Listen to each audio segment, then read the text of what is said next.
Bismillahirrahmanirrahim. Recording in progress. Assalamualaikum warahmatullahi wabarakatuh. Alhamdulillah. Nahmaduhu wa nasta'inuhu wa nastaghfiruh. Wa nu'minu bihi wa natawakkalu alaihi. Wa nusalli wa nusallimu ala rasulihil karim. Wa ala alihi wa sahbihi ajma'in. Amma ba'd. Subhanallah wa bihamdih adada khalqih wa ridha nafsih wa zinata arshih wa midada kalimatih.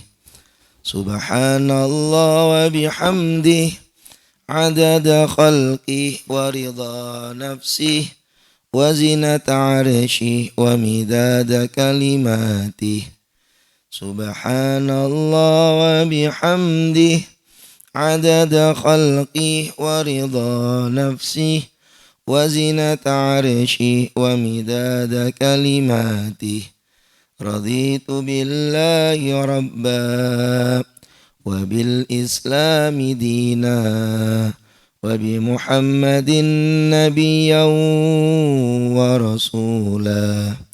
Raditu billahi rabba wa bil islami dina wa bi muhammadin nabiyyan wa rasula.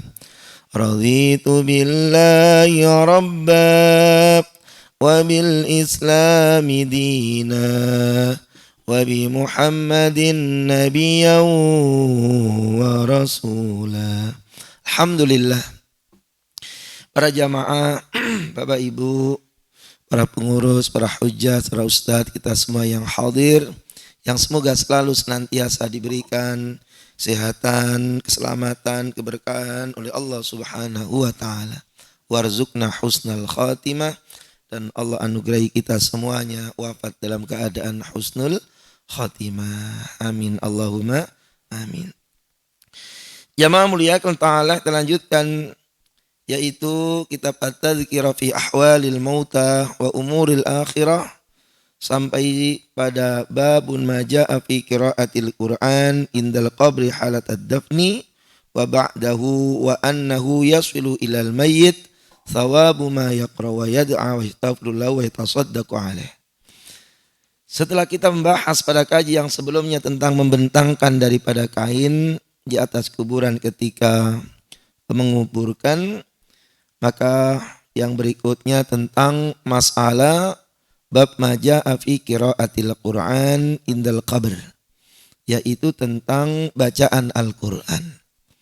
Bacaan Al-Qur'an itu sampaikah ataukah tidak terhadap mayat yang ada. Maka jamaah rahimakumullah, disebutkan jamaah rahimakumullah, qala Muhammad bin Ahmad al-Marwadhi sami'tu Ahmad bin Hanbal. Aku mendengar Imam Ahmad bin Hanbal yaqul, kata Muhammad bin Ahmad al-Marwadhi, beliau mengatakan idza dakhaltumul maqabir, kalau kalian semuanya masuk ke pemakaman, faqra'u bi Fatihatil kitab, maka bacalah Fatihah, wal muawwidzatain, dan al-muawwidzatain yaitu al-falaq dan juga an-nas, wa qul huwallahu ahad, dan bacalah qul huwallahu ahad, wa ja'alu dzalika li ahlil maqabir fa innahu yaswilu ilaihim, maka jadikan semuanya untuk ahlil maqabir, untuk orang yang wafat di kuburan itu, fa innahu yaswilu ilaihim, dan itu akan disampaikan oleh Allah Subhanahu wa taala kepada mereka.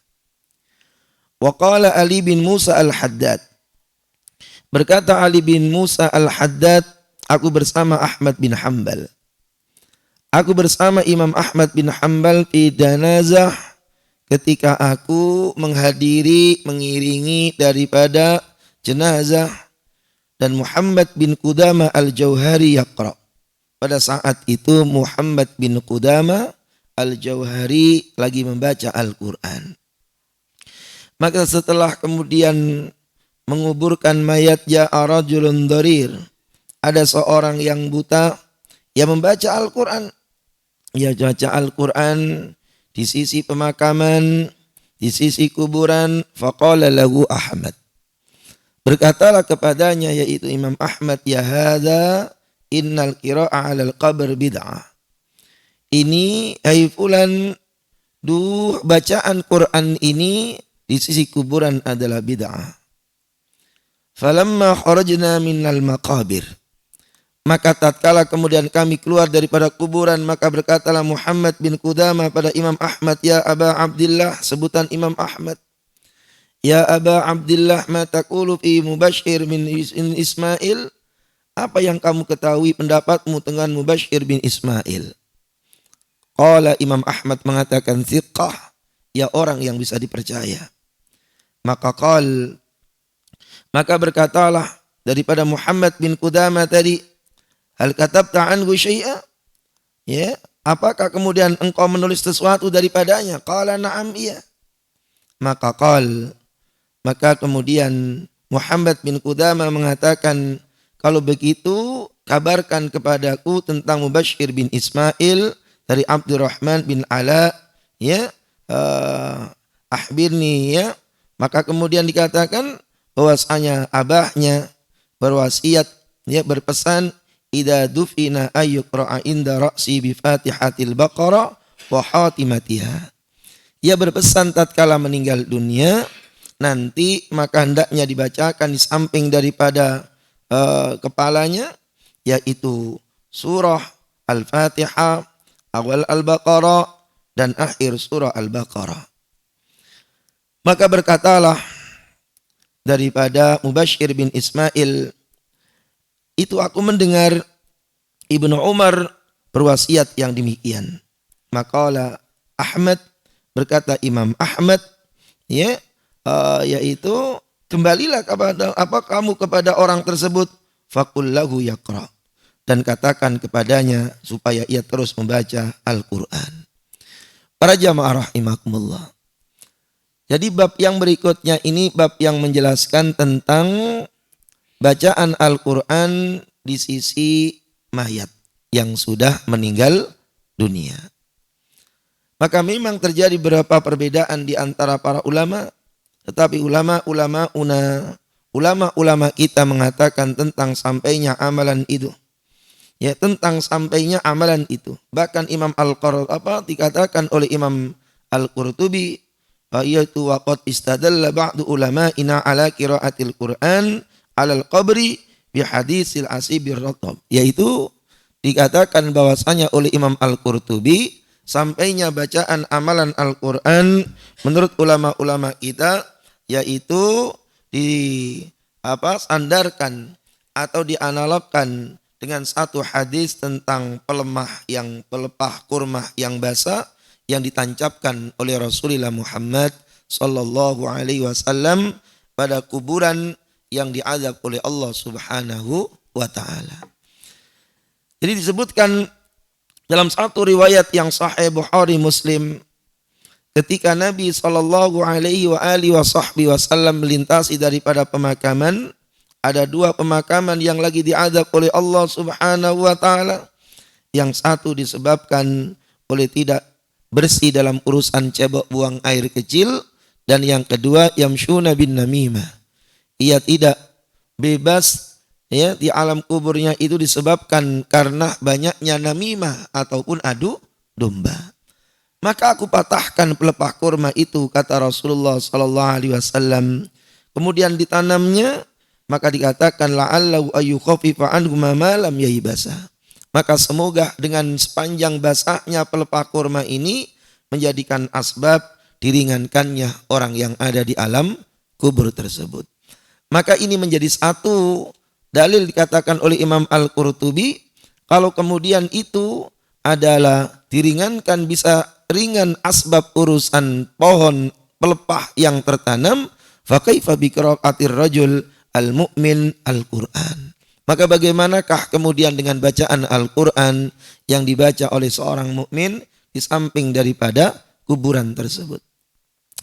Walaupun kemudian hal ini dibantah oleh sebagian kelompok bahwasanya yang menjadi penolong tersebut bukan karena kurmanya, tetapi karena syafaat yang diucapkan oleh Nabi sallallahu alaihi wasallam, ya, yang kemudian berkata setelah menanam, aku berharap syafaatku yaitu selagi pelepah ini basah. Wallahu alam. Yang jelas Nabi sallallahu alaihi wasallam menanam itu pelepah kurma, kemudian beliau mengatakan, maka semoga kedua orang ini yaitu ayyukhafifa anhuma malam yaibasa, mendapatkan syafaat, mendapatkan pertolongan, asbab daripada tanaman ini, asbab daripada pelepah kurma ini, malam yaibasa, sepanjang belum kering itu kurma. Maka jamaah muliakan oleh Allah Subhanahu wa taala. Kalau kita lihat di dalam kitab Riyadhus Shalihin pada satu bab ad-du'a ulil mayyit ba'da dafnihi wal qu'ud inda qabrihi sa'atan lid-du'a lahu wal istighfar wal qira'ah. Bahkan ada satu judul hadis yang ditulis oleh Imam An-Nawawi rahimahullah yang diletakkan dalam satu kumpulan hadis Riyadhus Shalihinnya dengan satu bab ad-du'a ulil mayyit ba'da dafni, yakni doa untuk mayat sesudah dikuburkan mayat itu. Wal qu'ud, bahkan kemudian beliau ngasih judul wal qu'ud inda qabri, dan duduk di samping kuburnya. Duduk di samping kuburnya saatan beberapa saat, lid doa untuk doa, wal istighfar wal qira'ah untuk baca istighfar, wal qira'ah serta membaca Al-Qur'an. Maka Imam Nawawi menulis di dalam daripada Riyadhus Shalihinnya pun juga, qala Asy-Syafi'i rahimahullah. Berkatalah Imam Asy-Syafi'i rahimahullah, wa yustahabbu indahu, ya, dikatakan apa? Wa yustahabbu ayyaqra inda syai' minal Qur'an wa in khatamul Qur'an indahu kana hasana.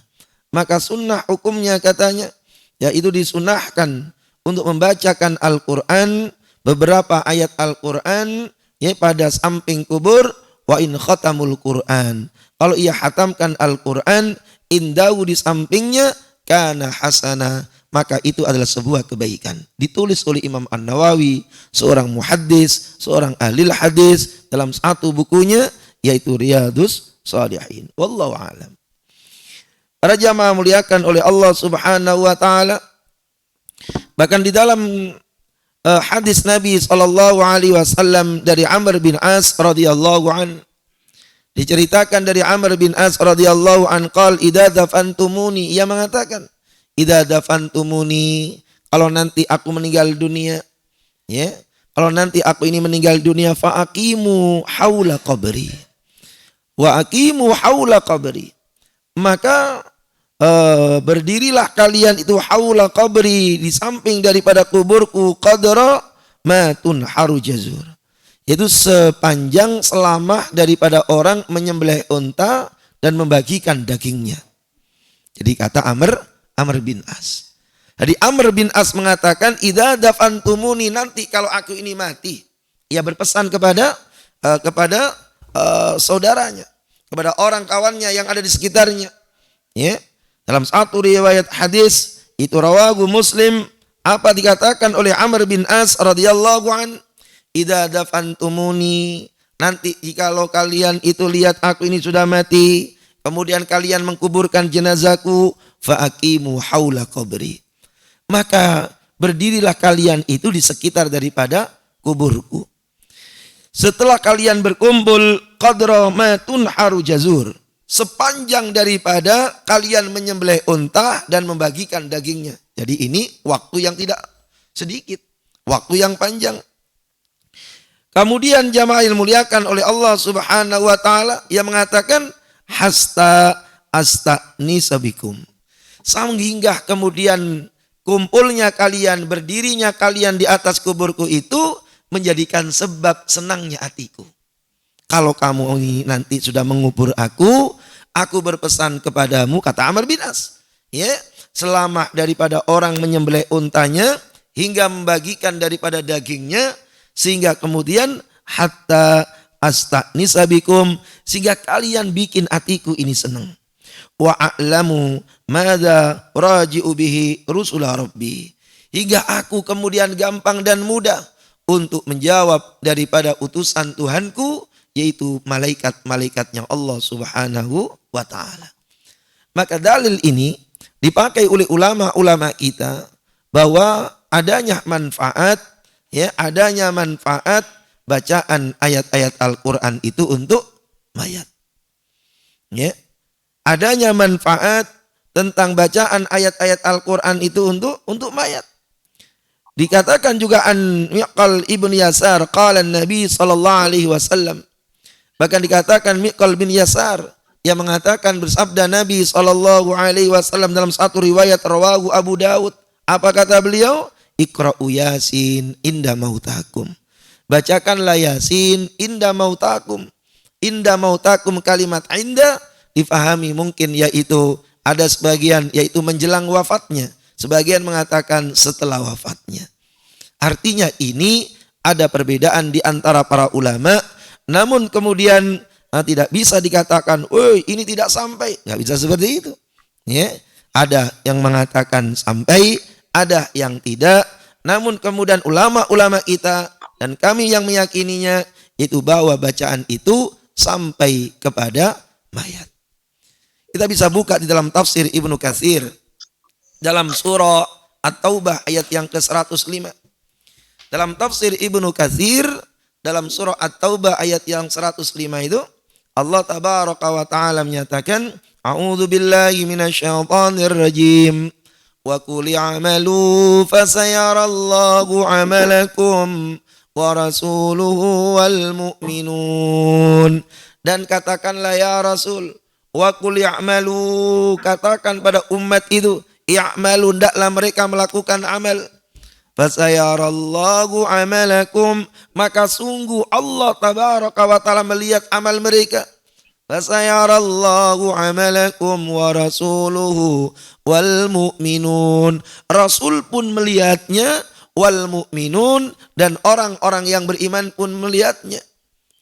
Maka dalam tafsir Ibnu Katsir sampai dikatakan inna a'malakum. Hadis Nabi sallallahu alaihi wasallam mengatakan inna a'malakum, sungguhnya amal-amal kalian tu'radu ala aqrabaikum wa asyairikum, ditampilkan oleh Allah, amal-amal kalian itu ditampakkan oleh Allah, dihadirkan oleh Allah ala aqrabaikum, pada kerabat-kerabat kalian, wa asyairikum, pada keluarga-keluarga kalian, fi kuburihim, di kuburan-kuburan mereka. Buka dalam tafsir Ibnu Katsir surah At-Taubah ayat 105. Yang menafsirkan wa qul i'malu fasayarallahu 'amalakum wa rasuluhu wal mu'minun. Maka jamaah muliakan oleh Allah Subhanahu wa taala. Maka ini adalah perkara yang besar. Dan kalau kita perhatikan bahwasanya Nabi sallallahu alaihi wasallam mengajarkan kepada umat dalam satu riwayat yang sahih. Apa kata beliau? Kalau kamu ini pemakaman, menuju pemakaman, maka ucapkanlah olehmu Assalamualaikum ya ahlal kubur. Dalam riwayat yang sahih dikatakan Assalamualaikum ya ahlal kubur minal mu'minina wal mu'minat. Wa inna insyaallahu bikum lahikun. Salam sejahtera untukmu, hai ahli kubur laki dan perempuan. Sungguhnya kami akan menyusul insyaallah. Tapi belakangan dikit ini ya. Nah, ini jamaah mulia. Jadi ini menunjukkan bahwasanya mereka mendengar. Andaikan kemudian mereka tidak mendengar, tidak ada manfaat, maka pasti Nabi SAW tidak ajarkan daripada kalimat salam itu.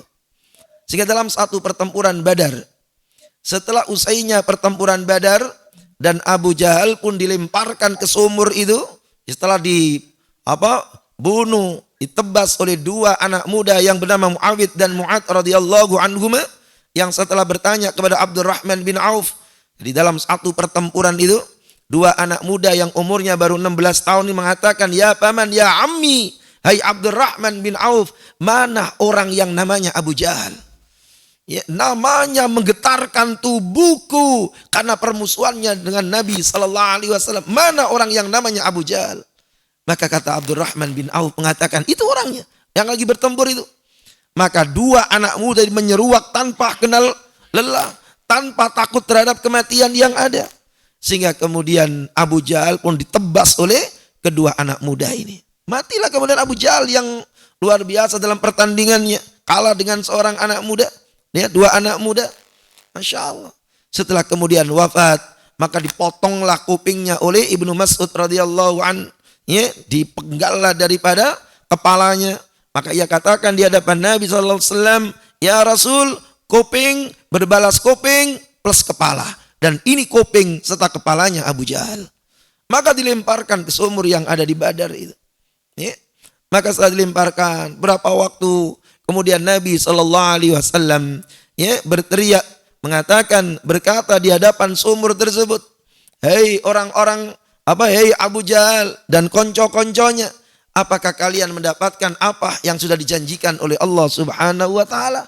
Kami sudah mendapatkan yang dijanjikan oleh Allah Subhanahu wa taala, kemenangan, harta rampasan perang. Apakah kalian sudah mendapatkan yang dijanjikan oleh Allah? Maka Umar Ibn Khattab radhiyallahu anhu mengatakan, ya Rasulullah, engkau bicara pada orang yang sudah meninggal dunia. Maka Nabi mengatakan, sungguh pendengarannya lebih tajam daripada pendengaran kalian yang masih hidup. Dan ini kita bisa lihat bagaimana kemudian area pemakaman yang begitu sangat luas 1 hektar itu, maka cukup di samping atau tatkala menuju daripada gerbang pemakaman, mengucapkan tanpa teriak, mengucapkan dengan lirih, Assalamu alaikum ya ahlal kubur, ya ahlal baqi'. Ya, maka itu menunjukkan semuanya mendapatkan manfaat daripada salam yang ada tersebut. Wallahu a'lam bishawab. Para jamaah rahimakumullah. Jadi menurut keyakinan kita sampai amalan itu. Amalan itu sampai. Doa Allah maghfirlahu warhamhu sampai. Bacaan Al-Quran pun juga sampai. Sampainya amal orang yang hidup pada orang yang wafat. Pak, tapi kan kemudian ada dalil. Idza mata ibnu Adam inqata amalu illa min salasin. Apabila seorang itu wafat, maka putuslah amalannya. Ya, maka sungguh hadis itu tidak bisa dipakai dasar, dipakai dalil tentang tidak sampainya amalan orang hidup kepada orang yang wafat. Karena dalil itu menyatakan putuslah amalannya ketika orang itu mati, yang putus itu kembali dhamir kata gantinya pada mayit. Artinya mayit itu sudah putus amalannya. Karena dia nggak bisa ngaji lagi, nggak bisa itikaf lagi, nggak bisa selonjoran di Az-Zumar lagi, sudah nggak bisa. Orang udah mati, putus dia, nggak sholat subuh lagi, putus amalannya, illa min salasin, kecuali amalannya dia sendiri yang masih lestari setelah kematiannya. Apa itu? Sedekahun jariyah, sedekahnya dia yang wafat masih lestari perjalanan sedekahnya. Aw ilmin yuntafa'u bi, ilmu yang manfaat. Ilmunya siapa? Ilmunya almarhum. Yang ketika ia wafat masih lestari ilmunya dipakai orang-orang yang mendengarkannya. Ya. Aw waladin salihin yad'ula, anak yang saleh. Anaknya siapa? Anaknya almarhum. Anaknya almarhum yang ketika almarhum ini wafat, maka bekas daripadanya yang ditinggalkannya masih ada. Itu anak yang saleh. Sehingga apapun amalan anak ini disetorkan kepada almarhum, karena memang amalannya almarhum untuk menjadikan asbab anak ini taat ke Allah. Jadi hadis itu adalah putusnya amalannya, amalan almarhum dengan amalan sendiri. Tidak ada yang mengatakan putusnya amalan orang yang hidup terhadap orang yang sudah meninggal dunia. Diriwayatkan dari Ibnu Abbas radhiyallahu anhuma. Jadi ada riwayat Ibnu Abbas radhiyallahu anhuma.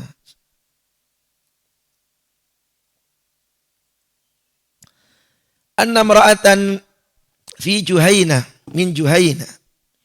Ada seorang wanita dari suku Juhainah ja'at ilan Nabi sallallahu alaihi wasallam. Datang di hadapan Nabi sallallahu alaihi wasallam faqalat, "Inna ummi nadharat an tahujja falam tahujja hatta matat ya Rasulullah."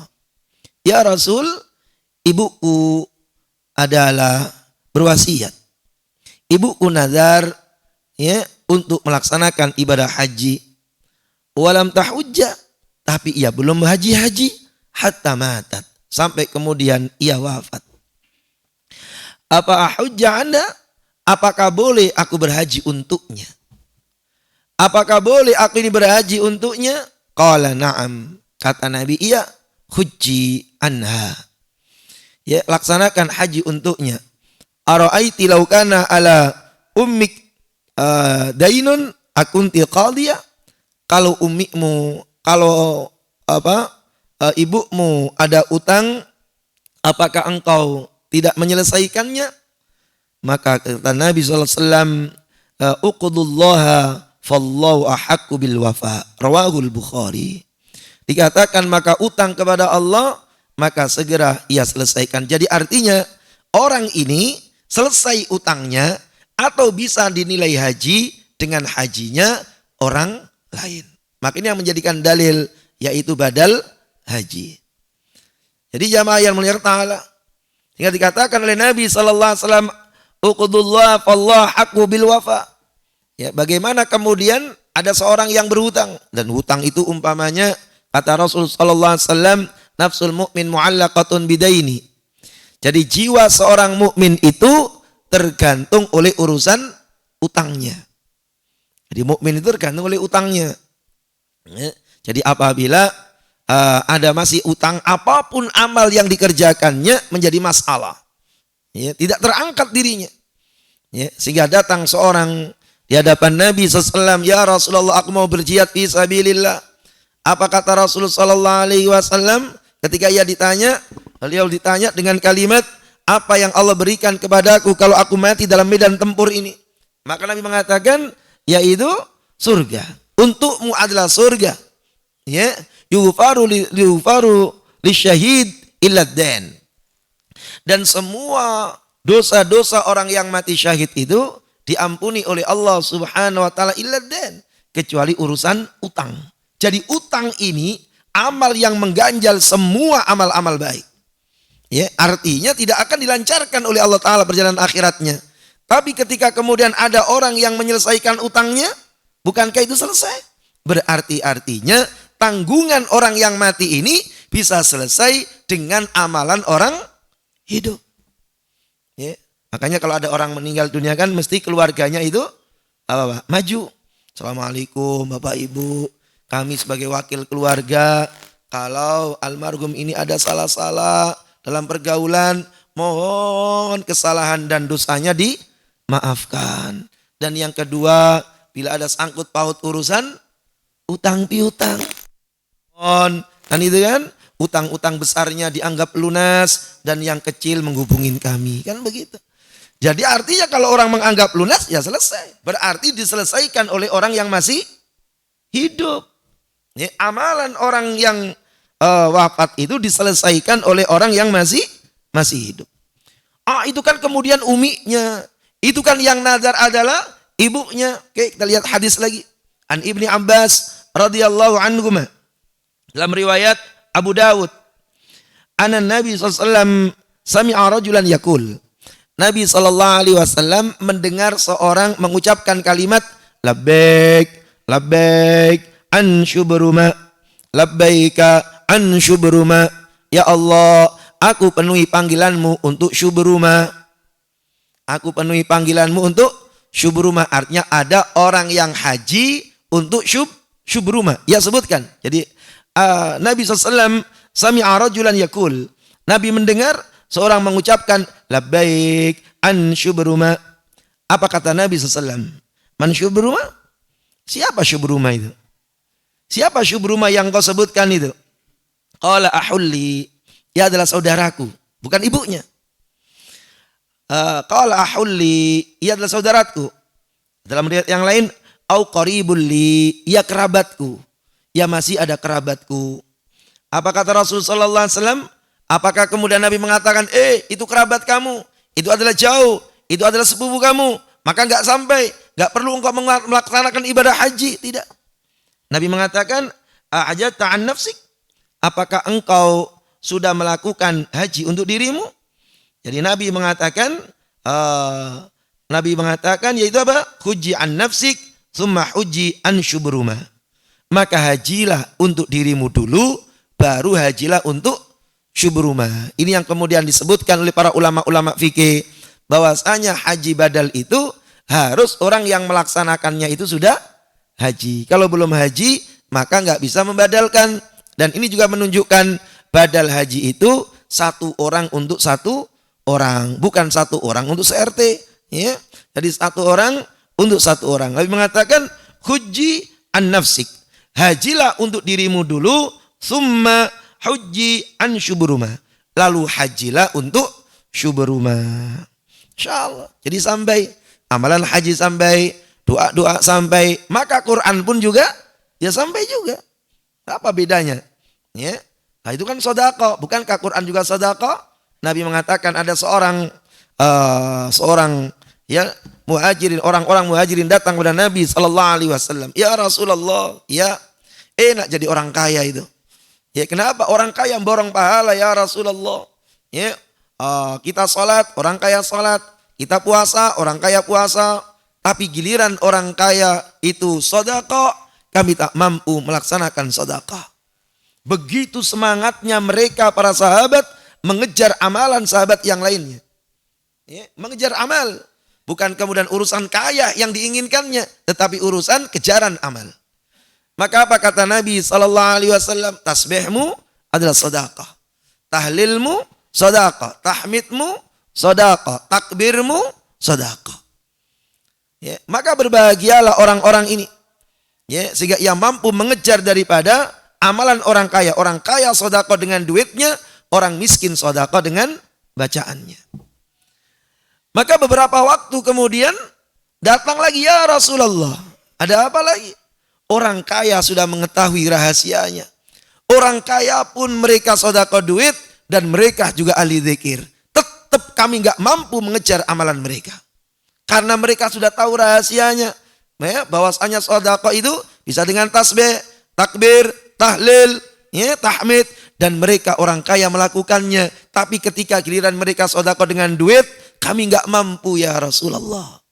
Maka Nabi mengatakan, apa Allah berikan masing-masing pada kalian, terimalah dari Allah Subhanahu wa taala.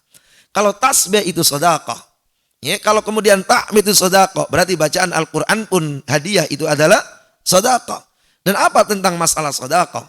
Datang seorang di hadapan Nabi sallallahu alaihi wasallam, "Ya Rasulullah, ya, kalau aku sedekah untuk ibuku, apakah sampai?" Qala na'am. Jawaban singkat adalah dia mengatakan, qala na'am, iya sampai. Kata Syekh Albani mengatakan, sampai kalau keluarga daripada kalau itu adalah saudaranya. Ya. Maka dibatasi dengan kalimat jika itu adalah saudaranya, artinya kandungnya. Atas Syekh Utsaimin mengatakan, sampai apabila keluarga besarnya masih bersambung, tambah lebar lagi. Ulama kita mengatakan, sampai siapapun kalian yang sedekah ditujukan untuk orang yang mati, maka itu sampai. Ulama kita melebarkan. Ya, dalil sama, interpretasi yang kemudian berbeda. Maka jamaah rahimakumullah, kalau sedekah yang seperti itu sampai, berarti tasbih pun sampai. Kalau tasbih itu adalah sampai, ya adalah sedekah, bacaan Quran juga adalah sedekah. Nah, ini kemudian yang dipakai dalil oleh ulama-ulama kita. Tentang kemudian ada yang mengatakan tidak, itu urusan mereka. Para jamaah rahimakumullah, an Aisyah dalam satu riwayat Muslim, hadisun sahih. An Aisyah radhiyallahu anha anna Rasul sallallahu alaihi wasallam qala, "Man mata wa alaihi siyam, siyamu anhu waliyuh." Siapa orang yang punya utang puasa? Siapa orang yang punya utang puasa? Kalau tadi utang duit, kalau tadi kemudian haji, ini tentang masalah puasa. Siapa orang yang utang puasa? Hadis rawahu Muslim an Aisyah radhiyallahu anha, hadisun sahih. Apa kemudian kata anna Rasulullah SAW qal, beliau mengatakan, man mata wa alaihi siyam, siapa orang yang wafat dan ia masih punya tanggungan puasa. Maka dikatakan oleh Nabi, wa alaihi siyamun, maka shoma anhu waliyuh, maka walinya berpuasa untuknya. Jadi orang yang utang puasa bisa diselesaikan dengan dua hal. Dibayar puasa oleh keluarganya atau dibayar fidyah oleh keluarganya. Jadi siapa yang menyelesaikan? Orang yang hidup. Yang menyelesaikan urusan orang yang mati ini adalah orang yang hidup. Puasanya diselesaikan orang yang hidup. Ya. Bahkan orang yang hidup nggak mau puasa, maka diselesaikan dengan fidyah. Fidyahnya orang yang hidup. Maka menunjukkan sampainya amalan puasa orang lain untuknya. Wa an Abi Hurairah ya radhiyallahu anhu qala Rasulullah sallallahu nafsul mu'min mu'allaqatun bidaini hatta yuqda anhu rawahu Tirmidzi. Kemudian disebutkan pula dalam satu keterangan dari Abu Hurairah radhiyallahu an bahwa seorang mukmin itu bergantung utangnya hatta yuqda anhu, sampai diselesaikan utangnya. Sampai utang itu selesai, baru kemudian lancar perjalanan akhiratnya. Apa kata Rasulullah sallallahu alaihi wasallam? Hatta yuqda anhu, sampai diselesaikan utangnya itu. Persoalannya siapa yang menyelesaikan utangnya? Bisa duit almarhum, bisa duit keluarga almarhum, bisa duit tetangga almarhum. Tambah lebar. Ya, tambah lebar. Diselesaikan oleh tetangganya, diselesaikan oleh teman-temannya. Ya, diselesaikan oleh teman-temannya. Masya Allah. Jadi ini amalan sampai amalan orang-orang yang hidup, maka disodorkan oleh Allah Ta'ala di hadapan orang yang sudah wafat. Dalam satu riwayat Tirmidzi, man shalla alaihi salatu sufuf faqad aujaba. Siapa orang yang wafat disolati oleh 3 shaf. Siapa orang yang wafat disolati oleh orang-orang dalam 3 shaf. Ya, dalam riwayat Imam Tirmidzi, maka faqad aujaba, maka sungguh pasti untuknya. Faqad aujaba, maka pasti untuknya. Ya, maka pasti apa di situ? Pasti syafaat untuknya. Jadi artinya orang ini yang wafat yang baru ini, yang belum dikubur itu, ya, akan mendapatkan perkara yang sangat besar disebabkan oleh shaf yang terdiri dari 3 shaf pada penyolatan jenazah. Masya Allah. Dalam riwayat yang lain, siapa orang yang wafat disolati 40 orang. Dalam riwayat yang lain, siapa orang yang wafat disolati 100 orang, maka faqad aujaba. Ia mendapatkan sebuah kepastian, artinya pertolongan, asbab doa orang-orang itu. Sehingga kemudian ulama mengatakan, maka bentuk ketika sholat jenazah, maka bentuk 3 shaf. Bentuk 3 shaf, sampai ulama mengatakan, bentuk 3 shaf bila kurang 40. Jadi kalau yang menyolatin itu adalah 10 orang, ya, yang nyolatin cuma 10 orang, nggak punya tetangga dia, nggak punya tangga, nggak punya kawan, ya, 10 orang, maka 10 orang itu yang satu jadi imam, lalu shaf yang pertama 2 orang, shaf yang ketiga shaf yang kedua, shaf yang pertama 3 orang, shaf yang kedua 3 orang, shaf yang ketiga 3 orang, kayak main kereta-keretaan gitu. Ya, dan itu sah menurut para ulama. Ya, kalau kurang 10 maka bikin 3 shaf. Tapi kalau sudah ya lebih dari 40 maka nggak perlu shaf lagi. Ya, boleh pakai lodeh atau yang lain. Ya, nggak perlu pakai shaf lagi. Ibadah jemaah mulia. Maka di perkara yang sangat besar. Ya, sehingga dikatakan tamutu ahadun minal muslimin wa tusalli alaihi ummatun minal muslimin yablughuna ayyakunu mi'atan fayashfa'u lahu illa syufi'u fi rawahu Tirmidzi.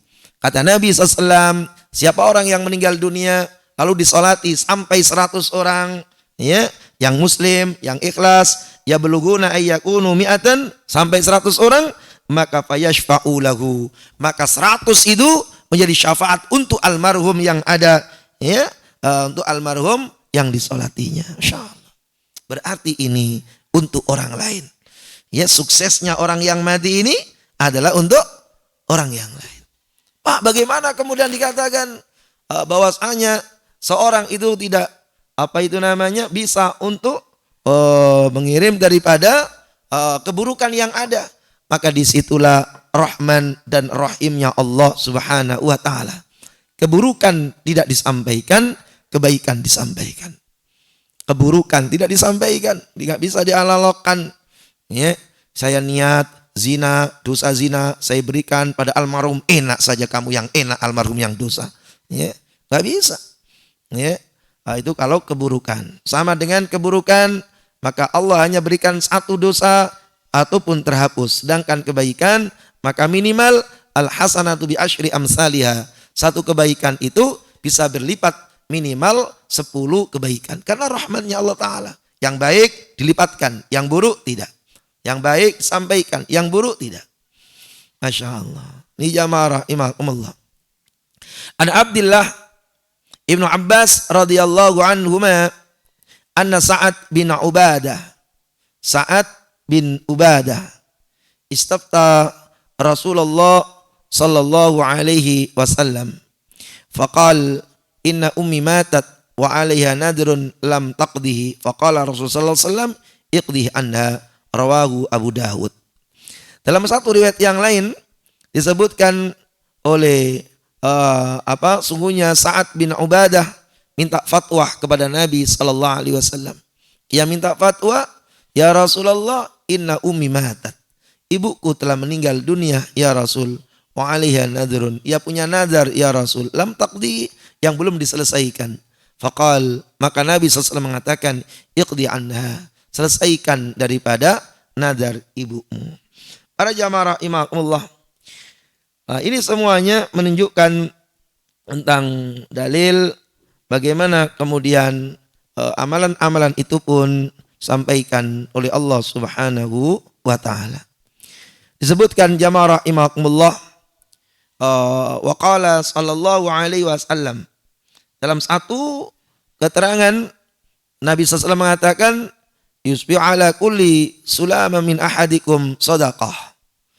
Pagi-pagi itu setiap ruas daripada tubuh kalian itu harusnya hendaknya melakukan sedekah. Ya. Kata Rasulullah SAW, hendaknya setiap ruas itu melakukan sedekah. Maka fa inna kull tasbihah, setiap daripada tasbih adalah sedekah. Setiap tahlil sedekah. Wa kullu takbiratin, setiap takbir sedekah. Setiap tahmid sedekah. Wa amar ma'ruf nahi mungkar sedekah. Wa yajzi'u an dzalik rak'atani yarka'uhuma minad duha. Maka itu mampu di backup dengan salat duha 2 rakaat yang kalian kerjakan.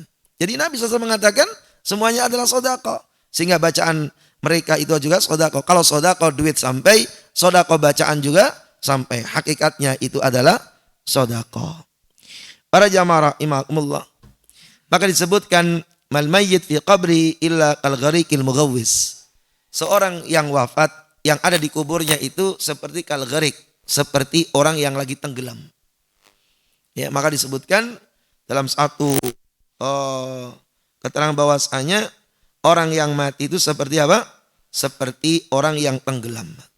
Orang yang tenggelam yang membutuhkan pertolongan, yang menunggu daripada orang-orang yang datang. Dari bapaknya, dari saudaranya, ya, dari kawan-kawannya. Dan apabila datang, maka otomatis ahabbu ilaihi minad dunya wa ma fiha. Bila pertolongan itu datang, maka itu lebih ia cintai daripada dunia dan seisinya. Ya, insyaallah. Dikatakan wa inna hadaya al-ahya lil amwat ad-du'a wal istighfar. Dan sesungguhnya hadiah untuk orang-orang yang wafat itu adalah doa, istighfar, itu adalah hadiah untuk mereka semuanya. Sehingga seperti orang yang tenggelam, maka apa yang kemudian kita utarakan itu adalah untuk memberikan tambahan pertolongan kepada mereka. Kal ghariqil mughawwis, seperti orang yang tenggelam yang membutuhkan daripada pertolongan yang ada. Wallahu a'lam bishawab. Jadi jamaah mulia ta'ala. Terus bagaimana kemudian itu kalau membaca Yasin umpamanya, memang tidak ada satu keterangan dalil satu pun harus membaca Yasin. Tetapi kalau Al-Quran, maka seperti yang kita utarakan tadi. Namun dipilihnya Yasin, kita pun juga nggak bisa kemudian mengatakan, wah ini adalah dilarang, ini adalah haram. Tentang surat Yasin ini, kita juga bisa lihat dalam satu kitab Ar-Ruh Ibnu Qayyim. Kitabur Ruh Ibnu Qayyim Al-Jauziyah. Ya, yang termasuk beliau adalah murid daripada Ibnu Taimiyah. Maka diceritakan jamaah rahimakumullah, yaitu seorang laki-laki yang datang pada kubur ibunya setiap hari Jumat. Setiap hari Jumat, seorang laki-laki ini kemudian mendatangi daripada kuburan ibunya, membaca surat Yasin yang dihadiahkan pada semua kubur yang ada di dalamnya. Dan ternyata bermanfaat, dilihatkan di dalam satu mimpinya. Itu disebutkan oleh Ibnu Qayyim. Ya, begitu pula membaca daripada surat Al-Muluk, baca surat Al-Muluk, baca surat Tabarak yang juga dibacakan oleh Hasan ya, ketika kemudian melewati kubur seorang yang dilaluinya, ya, maka kemudian ia katakan itu adalah bermanfaat untuknya. Wallahu a'lam. Nah, sebagian mengatakan itu adalah riwayat yang tidak sahih, namun itu dijelaskan di dalam kitab Ibnu Qayyim Al-Jauziyah. Wallahu a'lam bishawab. Maka sungguhnya terjadi perbedaan di antara para ulama itu, sehingga kemudian tidak perlu untuk saling menyalahkan, ya, karena memang semuanya memakai dalil, jamaah yang mulia. Bagaimana kemudian pendapat yaitu Sayyid Sabiq di dalam fiqhus sunnahnya? Ya.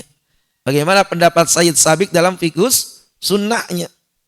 Dikatakan para ahli fikih berbeda pendapat, kata Sayyid Sabiq di dalam fiqhus sunnahnya. Jadi beliau sebutkan, maka ini adalah fair. Jadi dalam fikih itu memang terkadang-kadang terjadi ikhtilaf. Maka harus ditunjukkan semua dalil yang ada, kemudian dia pilih. Gak bisa kemudian ini yang ada, yang lain gak ada. Gak boleh.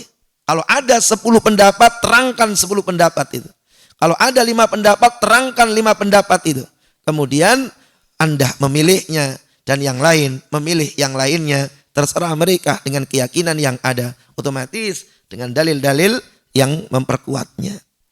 Para jamaah mulia, dalam kitabnya Sayyid Sabiq, maka diterangkan dalam satu bab yang berkaitan dengan membaca Al-Quran.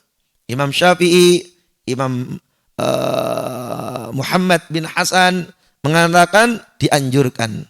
Dianjurkan karena barokah dekatnya Al-Quran yang dibacakan dengan kubur. Ya, itu dikatakan, disebutkan oleh Sayyid Sabiq dalam kitab Fiqhus Sunnahnya. Hal ini disetujui oleh Al-Qadhi Iyad. Al-Qadhi Iyad dan Al-Qurafi, ya, dari madhab Maliki. Imam Ahmad mengatakan boleh, Imam Malik dan Abu Hanifah mengatakan makruh. Jadi tidak ada yang mengatakan haram, dosa besar, enggak ada.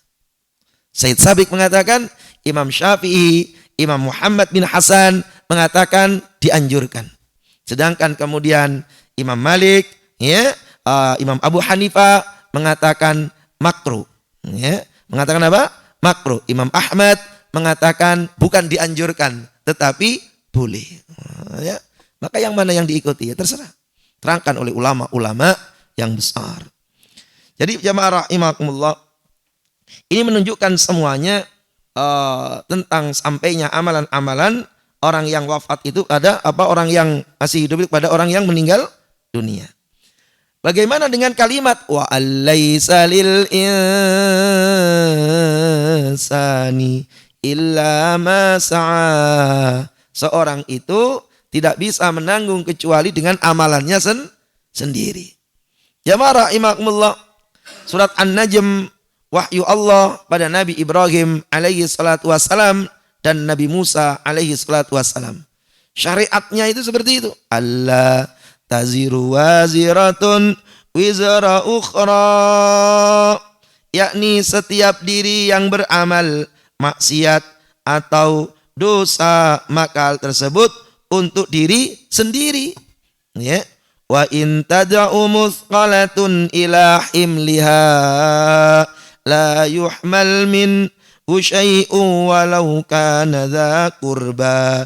Jika seorang yang kemudian berat dosanya memanggil orang lain untuk memikul, dosaku ini gede, ringanin dong, pikul dong, ya, maka itu tidak akan dipikulkan untuk sedikit pun kepada orang lainnya. Maka dikatakan itu adalah untuk urusan dosa. Begitu. Karena apa? Karena dalam surah At-Tur, kita bisa buka dalam surah At-Tur, surah 52 ayat 21. Walladzina amanu wattaba'athum dzurriyyatuhum biimanin alhaqna bihim dzurriyyatahum wama alatnahum min amalihim min syai' kullu mri'in bima kasaba rahin. Orang-orang yang beriman yang diikuti oleh keturunannya yang beriman maka digabungkan dalam kebaikan oleh Allah Ta'ala. Berarti kan bisa. Loh, tadi katanya nggak bisa mikul kecuali amalan sendiri. Oh, berarti ayat itu berkaitan tentang keburukan, tapi urusan kebaikan digabungkan oleh Allah karena rahmannya Allah Ta'ala. Makanya kemudian ayat itu mengatakan antara lain yaitu kullu mri'in bima kasaba rahin. Jadi tiap-tiap manusia, ya, tiap-tiap manusia para jamaah mulia terikat oleh apa yang dikerjakannya. Tetapi akhir ayat tentang keadilannya Allah. Akhir ayat berkaitan tentang keadilannya Allah Ta'ala yang tidak menghukum karena dosa orang lain. Jadi urusan itu urusan dosa masing-masing. Urusan pahala bisa ketarik dengan yang lainnya. Seperti ayat kullu nafsim bima kasabat rahinah.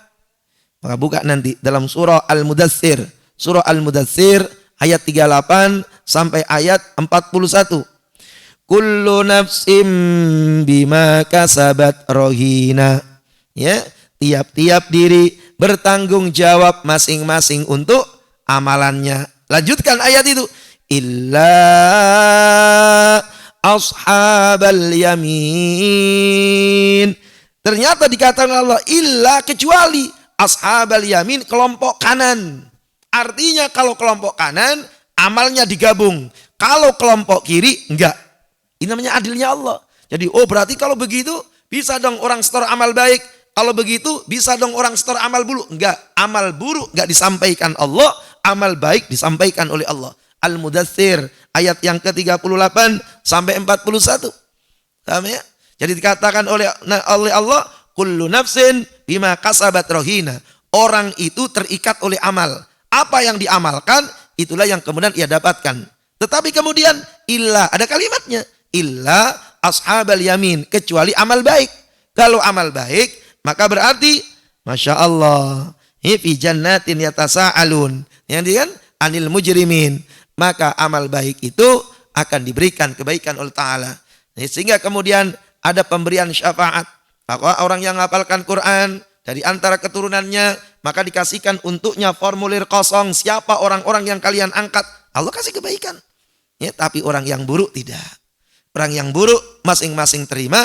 Orang yang baik bisa mensubsidi yang lain. Mensubsidi. Nah, ini wallahu a'lam bishawab. Inilah kaji kita pada kesempatan kali ini. Ada yang tanyakan? Silakan. Gak ada? Ulang.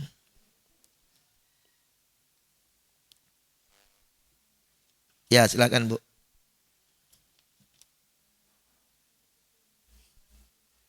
Apa? Makasih Pak. Bismillahirrahmanirrahim. Ya, salah satu hukukul muslim alal muslim itu adalah mensolatkan. Dan itu ternyata kan sangat dibutuhkan oleh si mayat. Tapi pada kebanyakan di masyarakat kita kesadaran untuk mensolatkan itu tuh masih lemah. Misalkan datang takziah tuh lebih fokus pada memberikan ya santunan atau mengucapkan gitu. Banyaknya masih bergerombol aja gitu. Ketika diajakin tidak punya wudhu, tidak pakai murna dan sebagainya. Mungkin bagaimana keutamaan mensolatkan ini pada kaum muslimin itu bagaimana itu? Makasih Ustaz. Jamaah mulia, Allah tabaraka wa ta'ala mengatakan bahwa kita itu pekerja. Innal insan, maka dikatakan ya ayyuhal insan innaka kadihun ila rabbika kadahan famulaqi. Kalian itu pekerja. Cuma berapa banyak orang itu nggak nyadar kalau dirinya pekerja. Sehingga kemudian ia nggak mau kerja. Seolah-olah bahwa kerjaan itu tidak mendapatkan nilai. Ya. Jadi berkaitan dengan lemahnya orang melakukan amal. 2 rakaat qabliyah subuh yang semuanya digembar-gemborkan. 2 rakaat qabliyah subuh lebih baik dunia dan seisinya. Itu saja enggak memenuhi az-zumar. Enggak main-main. Kerja cuma 2 menit dunia seisinya dibuntel. Sambolado itu sampai nembak, sampai bandar judi, sampai gara-gara kepingin seneng. Ya. Ya, siapa? Sambolado, ya drama Korea itu. Mau ya. Ini enggak main-main. 2 rakaat yang ringan, 2 rakaat qabliyah subuh. Anda sudah buntel itu dunia dan seisinya. Itu aja masih lemes. Ya. Nabi SAW mengatakan, siapa orang yang mendatangi daripada sholat jenazah, maka pahalanya adalah seperti, yaitu mendapatkan al-qirat, 1 qirat.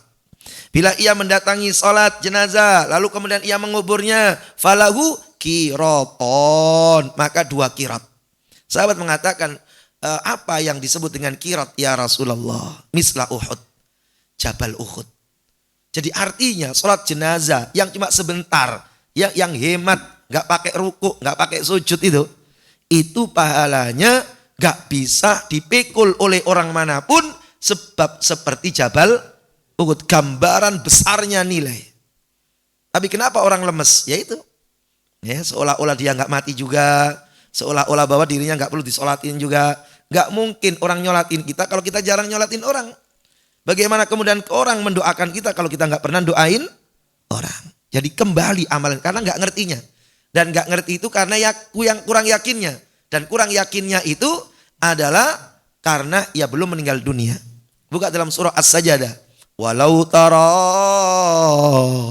idil mujrimuna nakisu ru'usihim 'inda rabbihim Rabbana absarna wa sami'na farji'na na'mal salihan inna muqinun. Ujung ayat itu mengatakan inna muqinun, kami sudah yakin ya Allah, farji'na na'mal salihah, balikin kami ke pondok kelapa ya Allah untuk melakukan amal ya Allah. Kenapa mereka ngomong yakin? Karena sudah mati. Mati itulah baru muncul keyakinan, karena mati itu sebuah kepastian semua janji dan ancaman. Makanya mumpung kita belum dipaksa oleh Allah yakin dalam kubur, maka harus yakin di masa hidup. Jadi modal orang hidup ini Bu cuma 1, yakin. Kalau enggak yakin selesai. Hidup itu alinal haya akidah. Sungguhnya hidup itu adalah keyakinan. Wajihadun, dan perjuangan. Enggak mungkin orang bangun di waktu malam kalau enggak yakin. Ngapain bangun? Enggak ada yang lihat, enggak ada yang nonton, enggak ada CCTV. Yang lain aja tidur, masa kita bangun kena air wudhu yang dingin? Enggak mungkin. Kalau enggak modal yakin. Ya. Kalau enggak modal yakin ngapain pagi-pagi ke masjid? Kan enaknya ke BKT sambil nyarap bubur, lari-lari, kan itu kan? Jentat-jentit maunya. Ya, insyaallah. Ya. Kenapa seperti itu? Karena enggak yakin. Masa kemudian kita yang capek kerja, ngumpulin duit, yang lain tinggal terima? Ya karena enggak yakin. Ya. Tapi ketika yakin, oh iya ini lagi kerja, hanya saja upahnya itu enggak disetor langsung masuk rekening. Walaupun ia enggak terima langsung, ya, tapi kemudian ia semangat. Kenapa? Yakin ini masuk rekening. Jadi ini kerja. Gimana enggak kerja, Pak? Ada yang nyender, ada yang pules, ada yang mijitin kaki, ada yang Masya Allah muter-muter pantat ke kanan, ke kiri. Ini kerja, capek, lelah, letih, hufatil jannah bil makari. Surga itu tidak murah saudaraku. Surga itu mahal. Innal jannah. Dikatakan oleh Nabi SAW, inna sil'atallahil jannah. Ya, inna sil'atallahi ghaliyah. Allah itu dagang. Allah itu punya dagangan. Allah itu punya dagangan. Dan dagangan Allah itu mahal. Ya, dagangan Allah itu mahal. Dan dagangan Allah itu berupa surga. Surga itu yaitu apa? Fi maqamin amin. Surga itu tempat yang paling aman. Surah Ad-Dukhan. Ya, surga itu adalah tempat yang paling aman. Aman mati, aman penyakit, aman covid, aman lemes, aman asam urat, aman susah, aman terusir, aman tua, aman jelek, itu surga.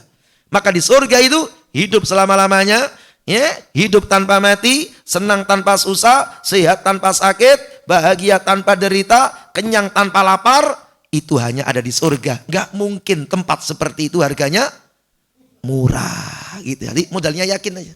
Kalau nggak yakin ya nggak bisa. Wallahu a'lam bishawab. Ada yang lain? Ya gimana Pak Haji?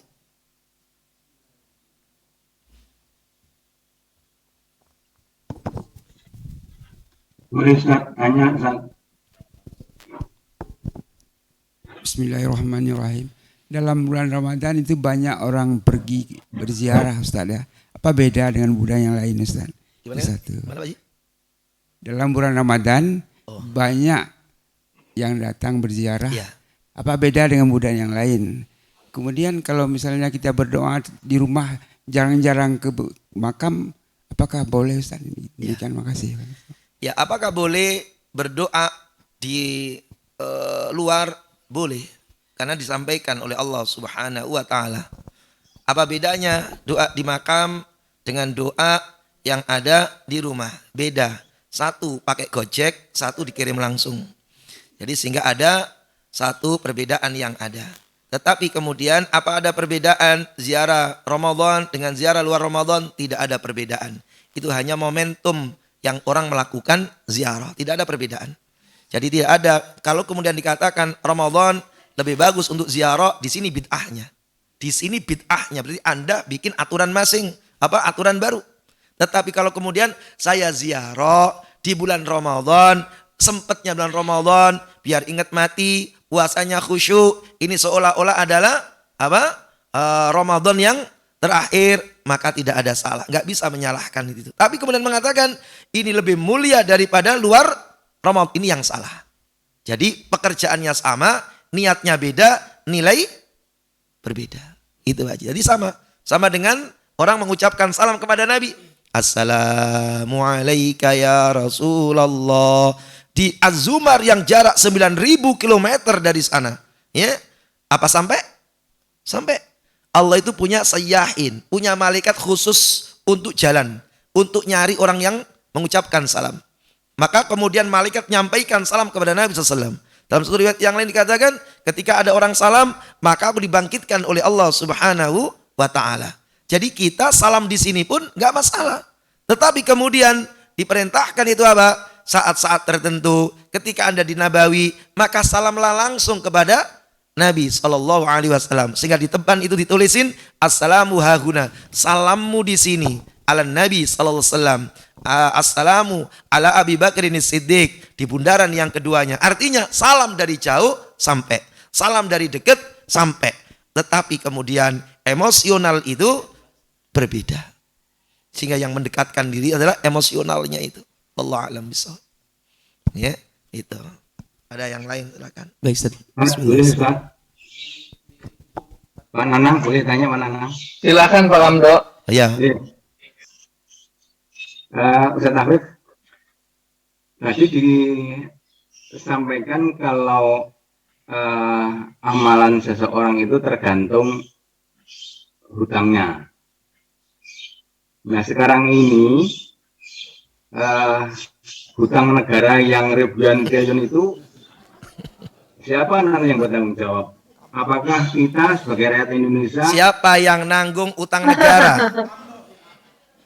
Quraisy Shihab ketika ditanya, ya, maka beliau mengatakan yang nanggung utang negara, yang menyetujui, dan yang kedua yang tanda tangan. Enak saja situ yang utang, sini yang nanggung. Ya.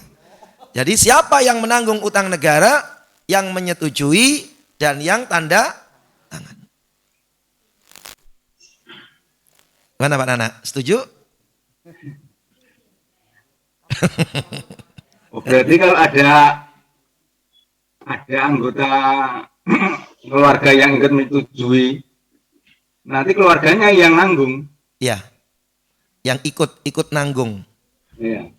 Ikut nanggung. Jadi utang negara yang menyetujui itu ya yang tanda tangan itu, dan yang terima cepretan utang. Ya, cepretan utang. Karena utang itu buat untuk rakyat, kemudian ia dapat cepretannya, berarti kan tidak amanahnya. Tidak amanahnya yang di situ, yang kemudian ia bertanggung jawab di hadapan Allah Ta'ala. Kalau mati disolatin nggak betul Ustaz? Hah? Enggak, Kalau nggak mati perlu. disolatin nggak? Kalau ada orang yang utang, siapa yang ada, maka saya nggak mau nyolatin. Apalagi korupsi. Termasuk yang hutang negara kita ini dong Ustaz. Iya, Nabi Kita lihat SAW nanti ya. tidak mau menyolati 5 orang. Nabi Astagfirullah. SAW tidak mau menyolati 5 orang, tetapi diperintahkan sahabat untuk menyolatinya. Ya, menjadi pelajaran untuk umat. Siapa yang nggak disolatin? Orang yang mati bunuh diri. Nabi nggak mau nyolatin. Yang kedua, orang yang berzina. Nabi nggak nyolatin. Makanya ketika Nabi nyolatin ada orang yang berzina, maka Umar bin Khattab mengatakan, ya Rasulullah, engkau nyolatin orang yang berzina? Maka Nabi mengatakan, sungguh hai Umar, taubatnya bila kemudian ditimbang dengan ahli Madinah, maka lebih berat taubatnya daripada penduduk Madinah. Artinya ini orang sudah taubat. Yang ketiga, yaitu orang yang punya utang. Sehingga Nabi SAW kemudian mengatakan, ketika menyolatin, apa jenazah ini masih punya utang? Maka dikatakan masih punya, maka Nabi pun tidak menyolati. Solatilah dan aku tidak menyolatinya. Ya, utang itu mulai utang panci sampai utang mobil sampai utang negara. Sama hukumnya, namanya utang. Walaupun kiai, ulama, maka tetap ada utang. Ya, walaupun itu adalah istri, kalau utang tetap nggak akan selesai. Makanya akadnya jangan utang. Utang ya, udah ambil aja. Berarti namanya utang. Ya, makanya jangan ngomong utang. Ya, minta duit, ya udah ambil aja yang ada. Ya, maka itu namanya tidak utang. Ya, maka ucapan kalimat itu akan dihitung di hadapan Allah Ta'ala. Jadi nggak perlu disolatin. Itu orang-orang yang tidak disolatin oleh orang-orang ahli kebaikan, pengurus masjid, diundang, maka nggak perlu untuk nyolatin. Biar disolatin orang yang lain temannya saja. Tetap disolatin, tapi tidak untuk orang-orang yang baik. Supaya apa? Menjadi pelajaran. Jadi pelajaran. Ya, itu. Allah alam. Ya. Ya. Gimana? Nggak kedengeran. Dilimpahkan keburukan dia kepada orang yang dianiaya oleh dia gitu. Karena ada yang kisah itu Ustaz, kalau nggak salah, bahwa kita ini karena akibat perbuatan kita sudah diambil amal baiknya, sudah tidak ada lagi, sehingga akibatnya diberikan amal buruk orang lain kepada kita karena akibat perbuatan kita itu. Iya, diberikannya amalan kepada orang lain itu karena memang keburukan kita sendiri. Iya. Jadi keburukan yang memang ada satu utang piutang, namanya muflis. Muflis, orang yang bangkrut. Orang yang bangkrut. Jadi siapa orang yang bangkrut? Al-muflis fina, ya Rasulullah, malah dirham lahu wala mata. Orang yang dinar, nggak punya dirham. Maka Nabi SAW mengatakan, oh tidak itu yang aku maksud. Orang yang rajin sholat, rajin ibadah, rajin taklim, ya, rajin puasa, tetapi qad syatama hadza wa qadhafa hadza wa akala mala hadza. Ia kemudian apa? Yaitu mencaci maki orang lain, mengambil harta orang lain, dan berarti amalannya dia. Maka otomatis itu adalah untuk bayar utang. Karena sudah nggak ada dunia, adanya akhirat, ya, maka otomatis utang itu nggak selesai, Pak. Jadi utang itu tidak selesai. Maka nanti dalam kitab At-Tadhkirah ini ada namanya penyebutan bab Shiratal Mustaqim tentang kontoroh. Kontoroh itu jembatan khusus setelah Shiratal Mustaqim. Sebagian ulama mengatakan jembatan lagi. Sebagian mengatakan terusannya jembatan Shiratal Mustaqim, ujungnya namanya kontoroh. Kontoroh itu berada di atas neraka Jahannam. Dan kontoroh itu jembatan khusus urusan horizontal. Khusus untuk urusan horizontal. Orang-orang yang memang harus bayar utang. Harus bayar, bukan berarti orang lain dibebani dosanya tidak. Tetapi dia memang bayar utang. Sehingga kebaikannya harus diambil untuk bayar. Ketika nggak ada kebaikannya, maka orang lain yang punya dosa diberikan kepadanya karena keburukan dia. Ini karena memang keburukan yang memang dilakukan oleh dirinya sendiri. Pak, bagaimana kadangnya ada orang mati, kemudian ada orang nangis, sampai air matanya tumpah, namanya yaitu niyaha, meronta, maka si mayat ada masalah. Berarti mayat ini diazab oleh Allah gara-gara orang yang hidup. Enggak. ia nggak diadab. Tidak diadab oleh Allah, tapi tersedihkan. Ya kayak kemudian ada orang diinjek-injek di Kanjuruhan, ya ditendang, maka orang tuanya yang nggak ditendang tapi ngelihat, maka ya seolah-olah ditendang karena ada hubungan. Ya, ulama mengatakan demikian.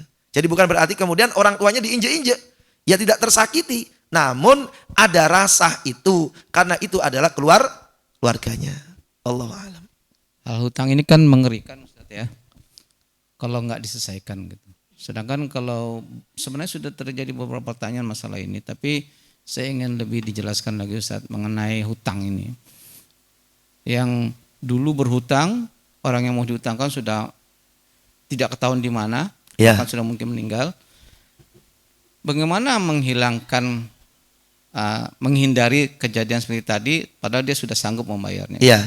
Apakah dengan amalan atas nama dia atau bagaimana? Bagaimana cara membayar utang orang yang sudah tidak ada? Tetap membayar, mencari ahli warisnya. Satu. Bila tidak ada, maka yang kedua, memberikan fakir miskin dengan niat mengembalikan. Dalam bukunya Yusuf Al-Qaradawi, beliau mengatakan, yaitu ia berikan kepada orang lain, fakir miskin dengan niat mengembalikan, bukan sodakoh. Ya, baru selesai. Apakah hanya fakir miskin? Bagaimana kalau niatnya untuk misalnya membangun masjid? Gak bisa. Harus fakir miskin. Harus fakir miskin. Itu riwayatnya begitu Ustaz. Ya, sama dengan fidyah. Fidyah itu untuk fakir Miskin. miskin, bukan untuk masjid. Masjid itu tidak ada di dalam urusan fidyah, dalam urusan kafarat, masjid haram terima. Walaupun itu di atas namakan kebaikan untuk dia. Enggak bisa. Harus kepada person, Tidak individu. menyelesaikan hutang kalau seperti itu Ustaz. Jadi harus fakir miskin. Individu, ada fakir miskin dengan niat Bayar utang. mengembalikan, bayar utang. Itu sama dengan orang yang dagang nggak jujur. Dagang duku 1 kilo 10.000, ternyata 1 kilo kurang 1 on. Ya, berarti kan ada curang 1.000. Dagang 10 tahun model begitu karena kepingin umroh. Ya. Maka kemudian ia tobat. Bagaimana cara tobatnya? Maka ia total 1.000 kali berapa kilo sehari itu? Kali 360 hari kali 10 tahun. 1.000 itu. Tapi kan nggak ngerti, orang yang beli itu macam-macam, naik motor, naik mobil. Maka kalau nggak bisa, maka diberikan fakir miskin dengan niat mengembalikan. Jadi duit itu tetap keluar. Nggak boleh, alhamdulillah orangnya sudah nggak ada. Nggak, tetap harus dikeluarkan. Jadi kalau dikurskan misalnya pinjamnya 20 tahun yang lalu, kalau dulu misalnya 10.000 sekarang jadi berapa juta begitu ya. Ya harus mengerti dengan dirinya sendiri, kira-kira berapa. Terakhir Ustadz, ini masalah analog tadi di dalam memahami tafsir Ya, hadis maupun Quran. Ini mungkin perbedaan ini bisa kita terima Ustadz, siapa? Karena bisa terjadi perbedaan di antara ulama sendiri. ya. Tapi buat diri kita sendiri pribadi untuk menanggapi perbedaan itu Ustadz, sejauh mana analog ini harus kita anggap untuk menjadi keyakinan kita. Ya. Bahwa ini bisa diterima, yang ini tidak, sehingga Ya. kita lebih cenderung ke ulama ini atau ke Ya, makanya kemudian kita mau nggak mau harus taklid. Model kayak kita nggak bisa baca kitab sendiri, nelen sendiri nggak bisa. Model kayak kita yang nggak hafal Quran, nggak hafal ribuan hadis, maka taklid itu cara selamat. Tetapi taklidnya bukan taklid buta, namun taklid ya dengan pemahaman dalil. Analog itu ada, sama dengan zakat fitrah. Apakah pernah Nabi mengeluarkan zakat fitrah dengan beras? Lah. Ya, berarti beras itu adalah analog. Dianalogkan dengan apa? Dengan apa? Dengan kurma, yaitu al-qut, makanan pokok. Padahal Nabi tidak pernah seumur-umur hidup, semua para sahabat semua para sahabat ribuan radhiyallahu anhum ajmain, gak pernah keluarkan zakat fitrah dengan beras. Bahkan dulu pernah satu kajian zaman temannya Pak Quraisyab, yaitu Pak Rumrawi, seorang mufassir yang ada di Surabaya juga, tentang persoalan zakat profesi. Makanya sebagian tanya kepada mereka, kelompok yang satunya, nggak ada zakat profesi. Zaman Nabi nggak ada zakat profesi, ini kan kacau. Itu kan kacau. Ya, kalau kemudian orang tani zakatnya nggak main-main, Pak. Tani itu berapa zakatnya? 5-10%, bukan 2,5. Sekarang jadi dokter, jadi ustadz, jadi kiai, ya, jadi apa itu namanya? Artis profesi. Sebentar keluar mendapatkan banyak. Apakah kemudian nggak ada zakatnya? Wah, nggak ada dalil tentang itu, maka analog. Zakat profesi adalah analog. Kalau coba bayangkan kalau nggak ada kias, ya, dan itu dalilnya sangat banyak. Imam Syafi'i itu perlu sampai puluhan tahun untuk menemukan dalil tentang kias gitu. Jadi ini ulama-ulama kita banyak yang mendukung, maka kita ikut. Maka kita ngikutin. Nah, dan perbedaan itu hal yang wajar sepanjang tidak saling menyalahkan dalam hal-hal furu, dalam hal-hal yang furu. Yang enggak benar itu adalah ketika muncul 3 pendapat lalu kemudian 2 pendapat enggak pernah diomongkan, yang diomongkan cuma 1 pendapat. Itu yang salah. Itu namanya tidak jujur dalam ilmu. Ya harus omongkan semuanya. Kan itu kan? Nah, makanya tadi dikatakan Said Sabiq mengatakan Imam Ahmad bin Hambal ngomong begini, Imam Malik mengatakan demikian, tapi tidak ada satu pun yang mengatakan bid'ah dolalah finnar tentang urusan membaca Al-Quran. Wallahu a'lam bishawab. Ya gimana?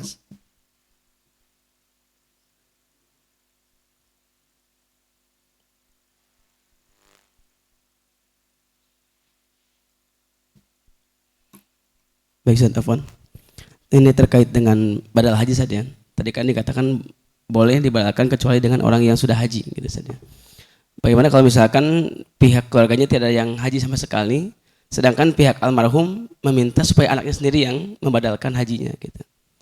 Terus yang kedua terkait fatwa, apakah ada fatwa Imam Syafi'i yang menyatakan bolehnya untuk berziarah dan sebagainya, karena kebanyakan di kita madhab Syafi'i gitu, supaya menjadi penguat bagi kita sebagai orang-orang yang memang memegang daripada madhab Syafi'i. Ya, tentang masalah badal ada dengan 3 cara. Di situ tidak dikatakan oleh Nabi, hai fulan, hajilah untuk dirimu dan hajilah untuk syuburuma bila engkau kerabatnya. Tidak. Bila engkau adalah saudara kandungnya. Tidak. Maka itu adalah umum. Sehingga orang yang melaksanakan badal, yang penting ia sudah haji, siapapun mereka. Bisa dengan keluarganya, bisa dengan orang lain. Ya, sehingga otomatis ngantrinya ya sama. Kalau kemudian daftarnya di Indonesia, berarti ngantrinya sama dengan yang lainnya. Cara yang kedua, mungkin dengan titip ke pembimbing petugas haji yang memang ia berangkat haji, sehingga kemudian biaya lebih murah. Atau yang ketiga, dengan orang yang sudah ada di sana, sehingga kemudian melaksanakannya, sehingga itu pun lebih murah lagi. Yang jelas dibadalkan oleh orang yang sudah pernah melaksanakan ibadah haji. Nah, tentang kemudian sampainya amalan itu diterangkan di dalam kitabnya, yaitu Hujjah Ahlus Sunnah wal Jamaah oleh Yai Hasyim Asy'ari, bahwasanya ulama-ulama Syafi'i mengatakan bahwa sampai itu dikatakan dengan kalimat Allahumma taqabbal wa ausil. Allahumma taqabbal wa ausil. Ya Allah, terimalah dan sampaikanlah. Di situ. Jadi apakah ada perbedaan? Ada. Di antara Syafi'iyah. Yaitu dengan ada yang mengatakan sampai apa saja. Yang kedua mengatakan sampai bila dikatakan Allahumma wa ausil. Jadi memang ditujukan. Memang dikirimkan. Paket itu memang dikirimin. Ya Allah, terimalah dan sampaikan. Ya Allah, terimalah dan sampaikan. Allah alam. Begitu. Ya. Udah, Ibu? Pulang? Udah. Udah siang. Nah, sampai di sini dulu, semoga manfaat Pak ya. Jadi untuk menyikapi perbedaan seperti itu Pak ya. Dan jangan sampai kemudian apa? Kontokan.